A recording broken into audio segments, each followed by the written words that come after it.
नमस्कार, मैं राहुल कठेरिया। इस वक्त अमेठी लोकसभा क्षेत्र बेहद चर्चा में है और चर्चा में इसलिए है क्योंकि गोदी मीडिया पर इस वक्त ये खबरें बहुत जोर से चल रही हैं कि क्या राहुल गांधी जी इस बार अमेठी से लोकसभा का चुनाव लड़ेंगे या नहीं लड़ेंगे। हम ये समझने की कोशिश करेंगे कि यदि राहुल गांधी जी अमेठी से लोकसभा का चुनाव लड़ते हैं तो उनके लिए फायदेमंद होगा या नुकसानदायक रहेगा, और अगर वो अमेठी से चुनाव नहीं लड़ेंगे तो उनके लिए फायदेमंद होगा या नुकसानदायक होगा। इसी पे मैं चर्चा करूंगा,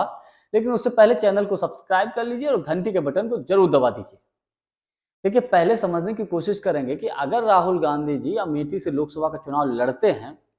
तो आप यकीन मानिए कि इससे क्या होगा कि कम से कम अमेठी और रायबरेली की 2 सीटें ऐसी हैं जो कांग्रेस के खाते में जाती हुई दिखाई देंगी,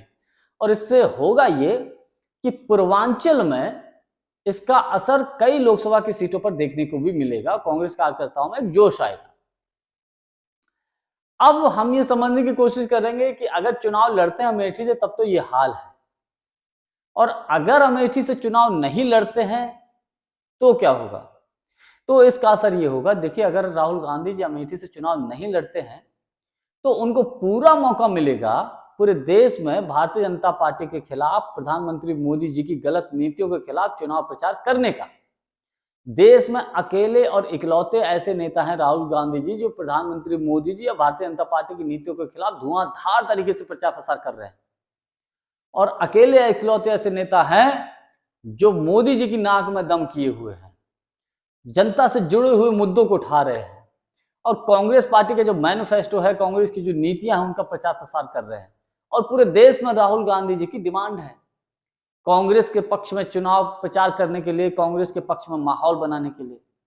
उनका जाना अति आवश्यक है। अब इससे होगा क्या कि देखिए, अगर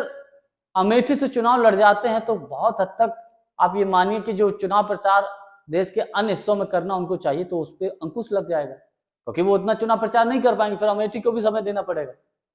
और अमेठी से अगर चुनाव नहीं लड़ते हैं तो कम से कम खुलकर, फ्रैंकली, राहुल गांधी जी या गांधी परिवार के सदस्य देश के अन्य हिस्सों में बहुत जोरदार तरीके से अपना प्रचार प्रसार कर पाएंगे, और जिसका भारतीय जनता पार्टी को नुकसान होना तय है। अच्छा, बीजेपी, मेरा अनुमान यह है कि बीजेपी ये चाहती है, अंदर खान है, मेरा व्यक्तिगत मानना है कि राहुल गांधी अमेठी से चुनाव लड़ेंगे ताकि उनको अमेठी तक सीमित कर दिया जाए और देश के अन्य हिस्सों में वो चुनाव प्रचार न कर पाए, और इसका लाभ भारतीय जनता पार्टी को हो। तो मेरा अपना ये मानना है कि राहुल गांधी अगर अमेठी से चुनाव ना लड़ें तो कांग्रेस के लिए ज्यादा फायदेमंद है, और अगर अमेठी से चुनाव लड़ गए तो एक तरीके से वो बंध जाएंगे, उतना बाहर देश के अन्य हिस्सों में शायद समय नहीं दे पाएंगे, और ये भी अपनी एक स्ट्रेटजी का ही हिस्सा है। हालांकि अभी तक सीटों की घोषणा नहीं हुई है, हो सकता है जब तक आप ये वीडियो देख रहे हो तब तक हो चुका हो, लेकिन भारतीय जनता पार्टी इस मुद्दे को ऐसे उठा रही है कि साहब अभी तक कांग्रेस में सस्पेंस है, कांग्रेस में सब ठीक नहीं है, राहुल गांधी क्या डर गए इसलिए चुनाव नहीं लड़ेंगे, इस प्रकार के माहौल बनाने की कोशिश करता है। लेकिन कई सीटें ऐसी हैं जो भारतीय जनता पार्टी की लास्ट टाइम तक तय नहीं कर पाए कि यहां से कौन चुनाव लड़ेगा। खैर,